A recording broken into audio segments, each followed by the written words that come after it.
Hello. Today I want to do a little new moon eclipse in Aries reading. We're currently in Mercury retrograde, Venus retrograde, Juno retrograde. It's the 29th of March when I'm filming this, and it's crazy times. I don't know if you have been thinking about people from your past lately, exes, ex-friendships, people that are no longer in your life popping up in your dreams. Yeah, that's because the Venus retrograde, that's in Aries. Oh, this candle died. Oh well. Is moving into Pisces. We've also gone from Aries season to Pisces, from Pisces season to Aries season. So we have a mix of this really dreamy Pisces energy and this sort of more straight to the point, aggressive Aries energy. So impulsive also, that's what I was trying to say. So it's interesting. I hope you're all doing well, and let's just see what these cards say. Oh my god, a card just flew out. The Emperor in reverse. My camera does not capture it well.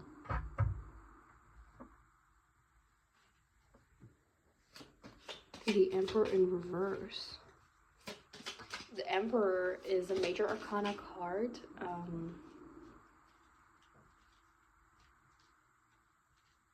Symbolizing Aries.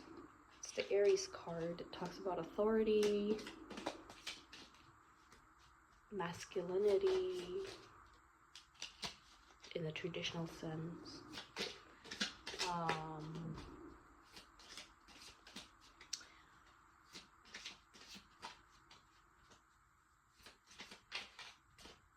Being on top of your game, but as you can see, the card is in reverse. Let's clarify that. Oh, the Ace of Cups came out sideways. I don't know if it's supposed to be. Well, that makes a lot of sense for Venus retrograde, though. We don't really know what's going on with our emotions, right? Let's just put it in reverse, because it definitely ain't upright. So the Emperor in reverse clarified by the Ace of Cups in reverse. So there may be like a imbalance of emotions leading to an imbalance of,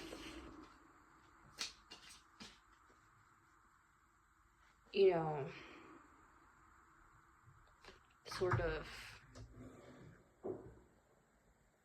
self-esteem, or the way that we relate to ourselves, self-sufficiency, power over the self, which makes a lot of sense in these times. And it may like give us this like urge to kind of close up, with the King of Swords kind of become more strategic. There's a need to be strategic about our affairs, especially when it comes to emotions and love right now. Not acting on emotions, but effectively, you know, with the Eight of Cups, taking our space. The Eight of Cups talks about, you know, it's not like the Five of Cups that talks about loss. It's more about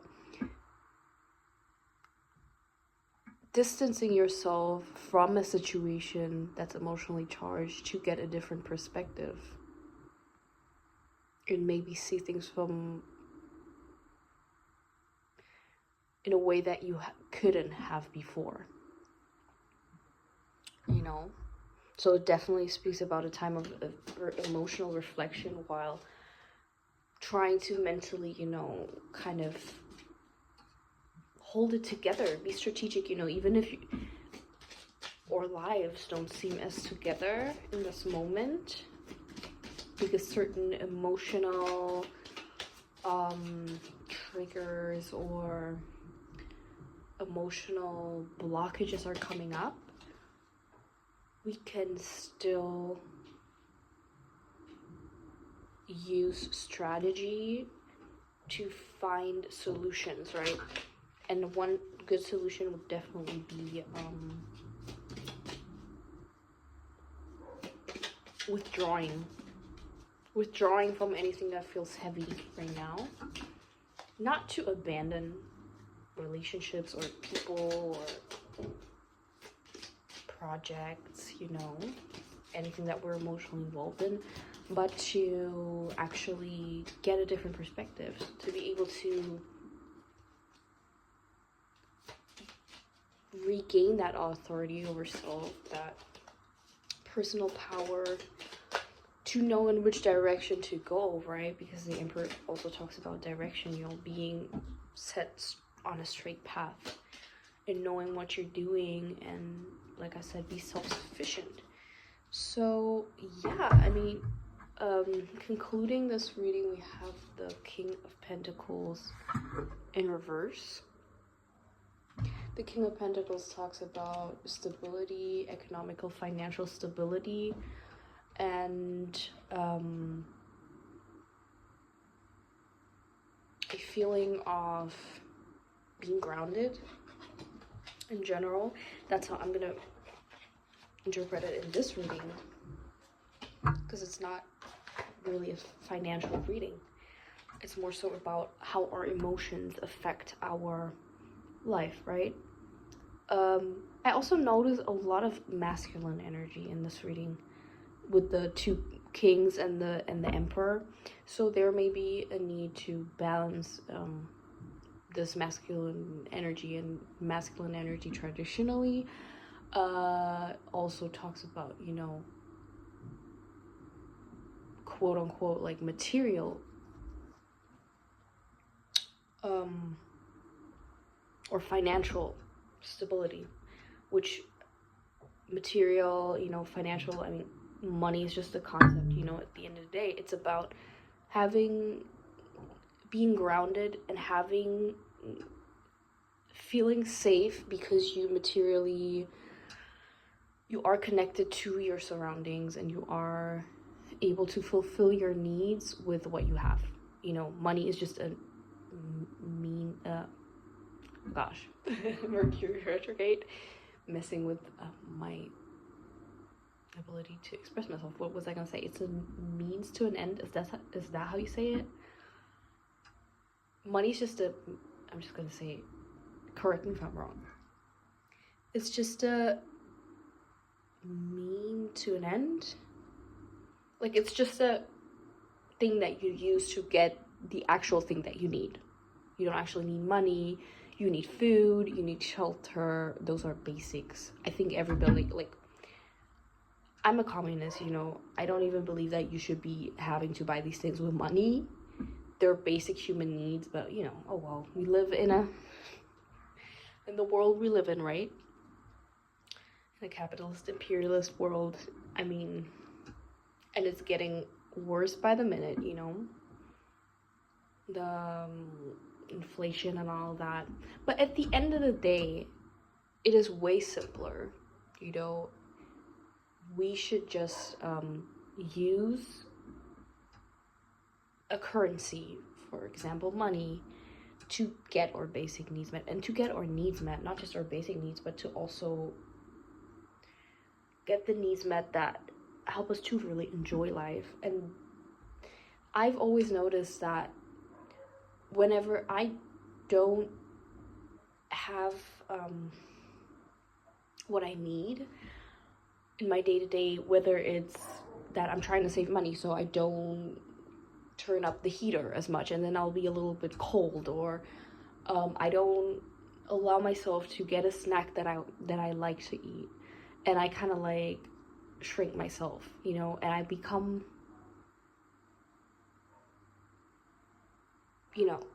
kind of, I don't know. But whenever I do those things, I notice that I feel less grounded, because I feel like a part of me has to kind of repress the discomfort that I feel because I repress my needs, right? So the King of Pentacles in reverse talks about kind of that feeling. And it makes sense if we have the Emperor in reverse. Like, we don't, like, there may be like a lack of direction, or, emotions like clouding the steps we want to take, or or self-image or self-esteem, right? So the overall theme is basically giving that we need to ground, is what I'm saying. A lot of rambling to get to that point. Like I said, it's a very simple concept, but in today's world and society, it's actually harder than it has to be, right? Especially if you are a person who is a survivor of trauma, or has CPTSD, or is neurodivergent, right? There are so many things that could be triggering, and sometimes it is hard to balance, emotions with the actual, reality that you're in, and grounding into that and fulfilling all your needs. So let's get an advice card.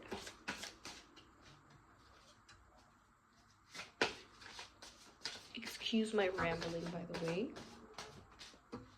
but there are a lot of things, a lot of thoughts, and a lot of chaos, mental chaos currently going on. I feel like this new moon eclipse definitely brings about a new chapter of this year. We're now in Aries, which is the new year, the zodiac. The new year, it's the new year of the zodiacs. We've completed a cycle, a 12-month cycle, and we're in a new cycle. And now with this eclipse, it's honestly exciting times. So I hope it can inspire us. It can help us find new ways that we can, get to abundance and connect with our emotions, with others, with opportunities. I always find it very important to, have a community and to have support. I know it's hard. There's a lot of, isolation in these times. I feel like that's, partially what our governments want for us, is to be isolated. It just makes sense from a capitalist perspective, to have people isolated, because if we united, we would see that all we really need is each other. We don't need to buy A, B, C, D, E, F, G to fulfill some imaginary need that capitalism created in order to rob us of our resources that we sadly at the same time have to use to fulfill our very basic needs like hunger or shelter. But when we unite, we can share those together, which is great, right? So as advice, we have the Knight of Wands. Excuse my communist rant, but I actually should talk more about these things, because I really think that in these times it's very necessary, because we see a descent into fascism all over the world. I myself am a post-immigrant person of color, a woman, neurodivergent, survivor, and those things are really important for me. So if you like that kind of stuff, bear with me. Maybe you will learn a few things and we can learn together, right? The Knight of Wands, which, if I'm not mistaken, in the Thoth Tarot, this is the king, because there is no king in the tarot. So this is the equivalent to the king, which is another male energy, another masculine energy with the red and black color. That's perfect for Aries season, right? So we're being called to empower ourselves. Wands is also, that's fiery energy. We're in Aries season. It's an Aries new moon eclipse. It's time to empower ourselves. It's time to, even though we are in this kind of emotional confusion, you know, we are able to get out of that strategizing, like I already said, and connecting, right, to ourselves, to our surroundings, grounding, to our communities, right? And finding any way to empower yourself, right? To remind yourself that you are able to go after your goals, to go after what it is that you want. You don't need to have it all figured out. And it is completely natural and human to go through phases where you have emotional blockages coming out, or you are dealing with more, you know, things on a more internal or emotional level, and those ultimately will lead you to new conclusions that you needed to move forward to become more enlightened in your own sense, whatever that means to you, and empowered, right? And we can only pray that in times of, you know, chaos or terror, I would even say, you know, with all the things that's happening, that we come out better on the other side, that we come out stronger. And that's what it's really about. Aries season can really be a lesson, as well as these harsh retrogrades can be a lesson to remind us of our strength, and that it is necessary to be strong, but also being strong does not mean ignoring your emotions, and having masculine energy also doesn't mean that. No, it actually means, how am I able to fulfill my needs and to nourish myself and my community in a sustainable way and ground myself, right? So that I can be empowered for myself and others and be a better version. It's taking responsibility of yourself, of your surroundings, of your life, and while doing that, you very, very well take into account, you know, your emotions, because if it wasn't for those, or those challenges coming up, you wouldn't know what it is that you actually need, or, you know, want, desire, right? So yes, I hope this reading helped. Have a happy new moon eclipse. Take care, and I hope I see you in another reading. Bye.